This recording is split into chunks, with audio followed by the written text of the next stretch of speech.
Welcome back to the Peer Purpose Podcast. Such a delight to be here with you. Hope you enjoyed the last few episodes. Last week, the art of follow through, which I couldn't think of a better topic to follow it up. And so I'm just going to do the art of series. And this is the art of looking within. Clearly, like I talked about last week, follow through only can happen when you know who you are as a person and you become consistent in that, and you have healed the places or the wounds in your heart that may have left some lasting behavior changes. Now, here's the thing I'm going to get into later on, and I've said this before. You can't change your behavior unless you change your beliefs, okay? Changing behavior and being consistent has to do with the belief that you know you can follow through on things, okay? So I thought it'd be perfect to follow through on follow up, follow through on follow up. The art of looking within, okay? The true key to growth is having the power to look inside ourselves when things are happening, okay? So often we tend to look at things outside that have nothing to do with the actual problem. The faster we can learn to become self-aware and look within, the faster we can get through the internal downfalls that plague so many. Okay, that is the key to growth. We have to be able to look within first. This is the one thing that started changing my life and countless other people's lives that I know. When we were able to start looking inside first. Matter of fact, I think recently I just put out a reel about this, and I was talking about if someone says something to me and it unsettles me, I have to first say, Bobby, why did what they say bother you so bad?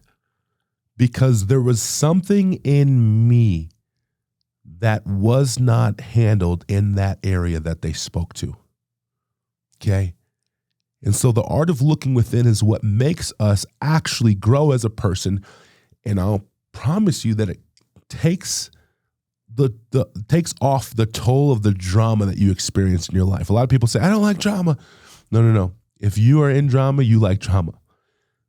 But what if I told you that maybe you have a lot of drama surrounding you because you haven't looked within yet? Maybe, just maybe, if you started looking within and you started saying, okay, what are the things that hold me back? That's the question we have to start learning to ask ourselves. What are the things that hold us back? Because when you get to a certain point, as you start growing as a person, you start thinking that, looking at your self-care, right? Let's call it self-care. That's a big buzzword today.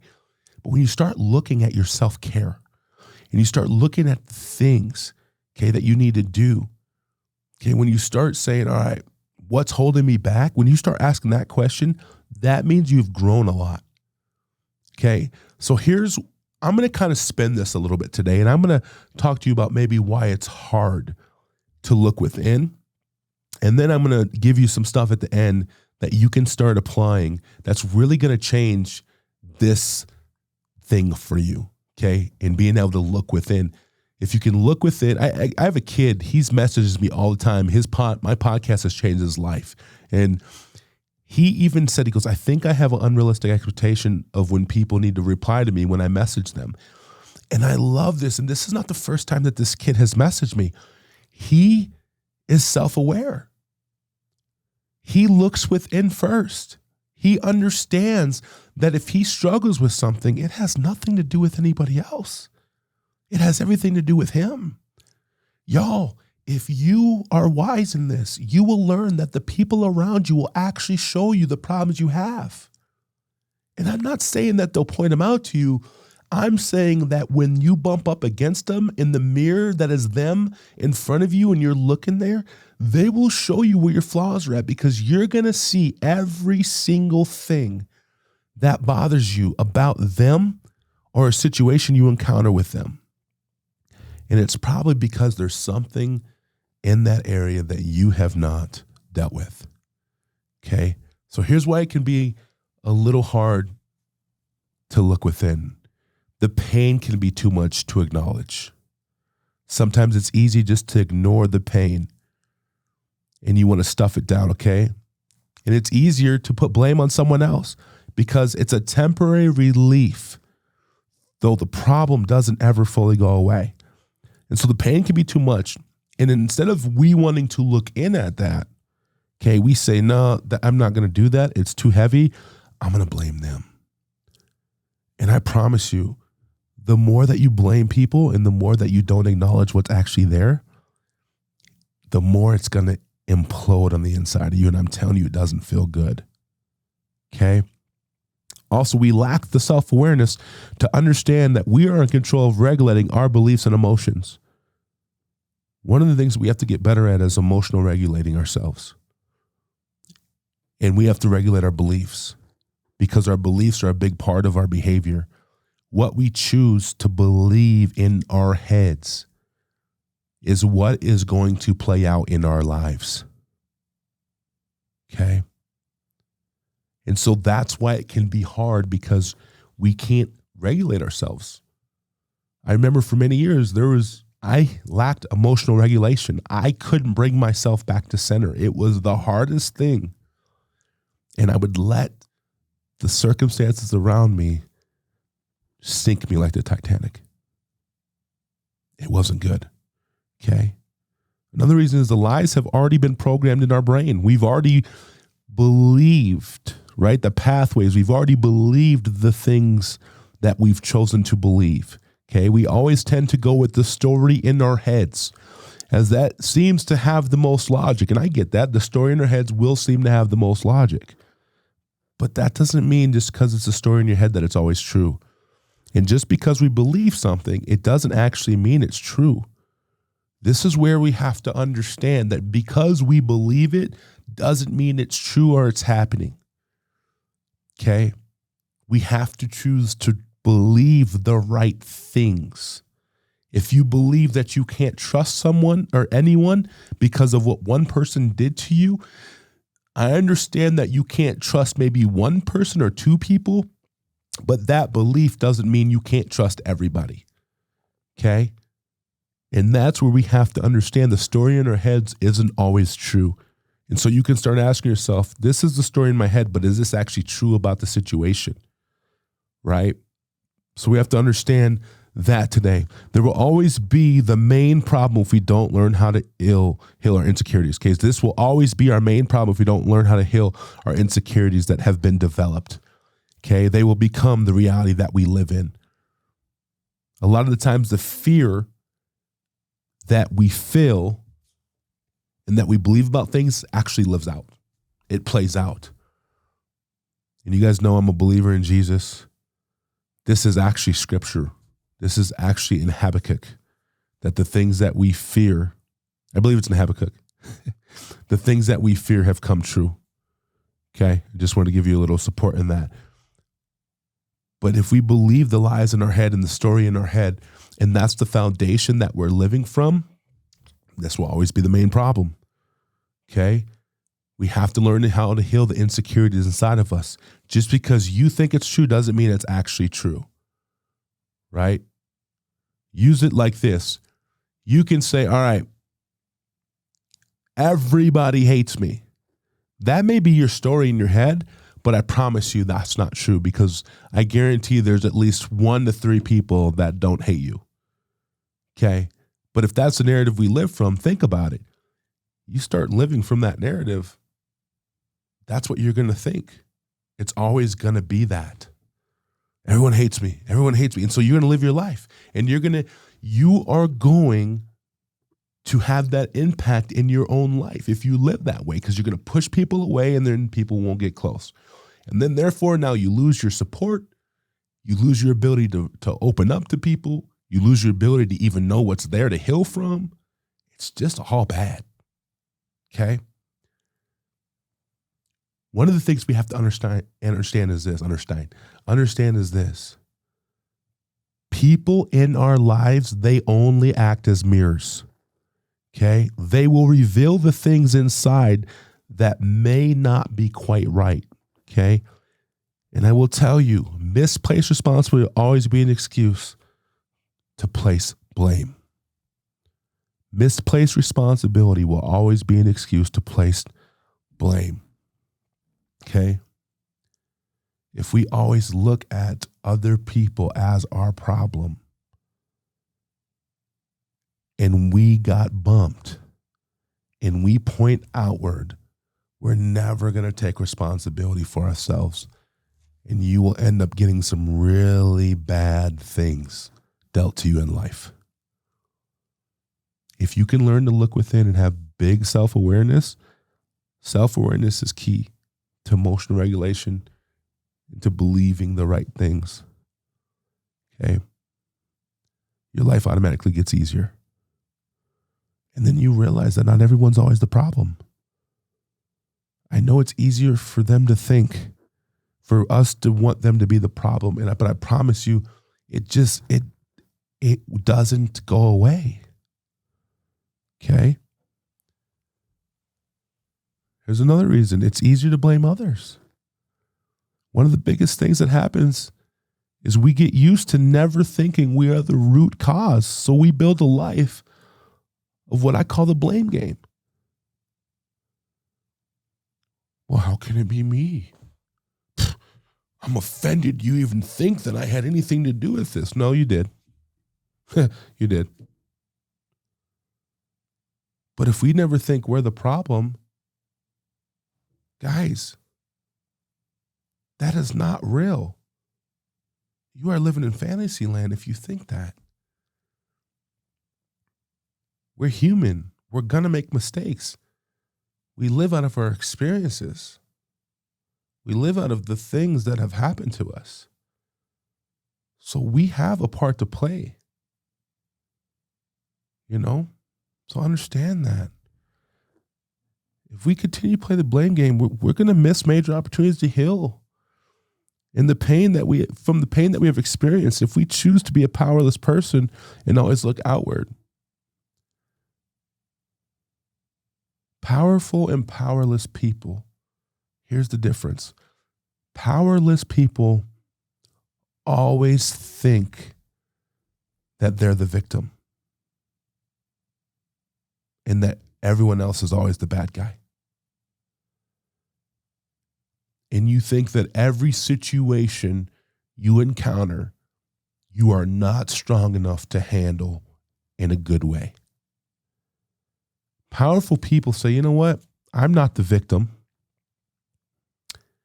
And I am going to take responsibility and I'm going to be self-aware for how people experience me.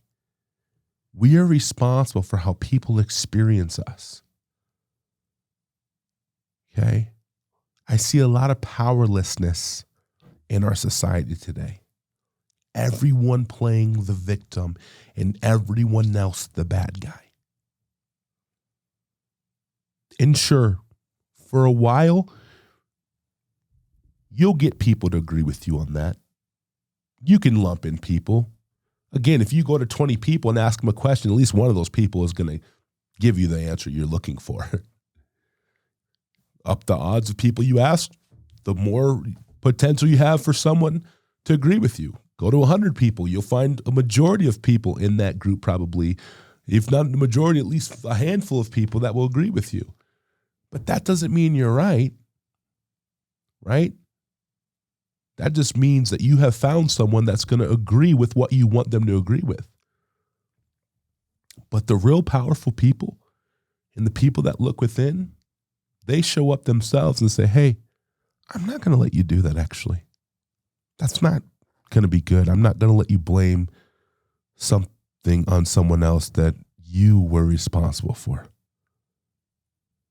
I see this a lot in like relationships, especially like the young generation. It's crazy to me where they're like, you know, oh, well, they hurt me. Yeah, I'm sure they did. They're hurting themselves, so they're going to hurt you. And here's the deal, young ones. Let me just say this. This is a sidebar, and this is a nugget, okay? If you are dating outside of the safety of people that can help you, aka parents, guardians, whoever it may be, if you're dating outside of that safety, you have no help when things get hard and you will be left to deal with it on your own. Okay? So yeah, chances are if that happens, you're going to get your heart demolished. Guys, sometimes we have to take responsibility for the things that we go into. No, let me change that. Every time we have to take responsibility for the things that we go through, not sometimes. We're responsible. Anytime we're showing up there, you automatically got to take half of the blame. Actually, blame's not the right word. Responsibility. Take half the responsibility. Okay? These are a few reasons why people don't want to look within. And these are the same reasons that you grow up playing victim from a childhood age to a preteen to a teen and then to adults. I know adults that play the victim every day, all day. All you have to do is open up Facebook. That's where the adults hang out. And they play the victim. And poor them and woe is me. And I'm sorry, as things do happen to us, there comes a point, guys, we can't blame our parents anymore. You're 30 years old. You're 35. You're 40, 45. Stop blaming your parents for what they gave you. It sucks, but it's time to heal. We have to stop becoming powerless. You're not proud of what the life you're leading? You change it. No one else can. And I don't like saying this, but I'm going to say it. No one else really cares. They just don't. I'm not saying this people don't care about you. Let me disclaim that. People care about us, but when you go through hard things, there's other people going through hard things too. And so you have to understand that you're responsible to get through that. Doesn't mean people won't come around you and help support you, but if you're looking to hand responsibility for what you're going through to them, they will abandon ship because I wouldn't take that. There's no way I'm going to work on your life harder than you. That's codependency. Okay? You have to be willing to look within. You have to be willing to open up and process with someone that you trust in order to find out why it's so hard for you to take ownership of what is going on inside of you. You have to be able to ask this question. Ask the question, why is this so hard? Why do I struggle taking responsibility? Why, even though I know it's my fault, why don't I ever own that?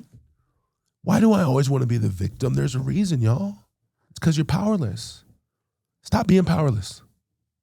Okay? And let me tell you something. This is a big misconception. The people that actually love you will be willing to tell you the truth about how they experience you. We have to be aware of how people experience us. If we're not aware of that, I'm telling you right now, you're going to have issues. Okay? This is a good tool to understand that there are things that you have that you cannot see. We all have them. They're called blind spots. You have to be able to ask people, hey, how do you experience me? Do I handle conflict well? When there's pressure on me, do I fold to it, or do I actually stand in there and actually try to figure out, am I always complaining about the problem, or am I actually trying to be solution minded to get to a resolve that's going to help everybody? Or am I only thinking about me and throwing everybody else under the bus? You have to be able to ask people how they experience you. Open up and process with them. Start letting people into your life. You don't have to heal from it all at once. First step to start healing is asking for the help and then going and finding it and then doing what you're being asked to do. It's going to be painful, guys. I'm not going to lie to you. But doesn't mean you can't do it. Okay? You're going to be okay. I'm with you. I'm walking this journey side by side. There's so much gold inside of you. that will help live the greatness outside of you. I want you to continue to live full and a whole life, because I promise you, you are worth the investment. Keep climbing, and I'll see you next time. Next time I'll get it right, but for now I'll stay right here where I belong. If I make the same mistake twice, I'm old enough to know where I went wrong.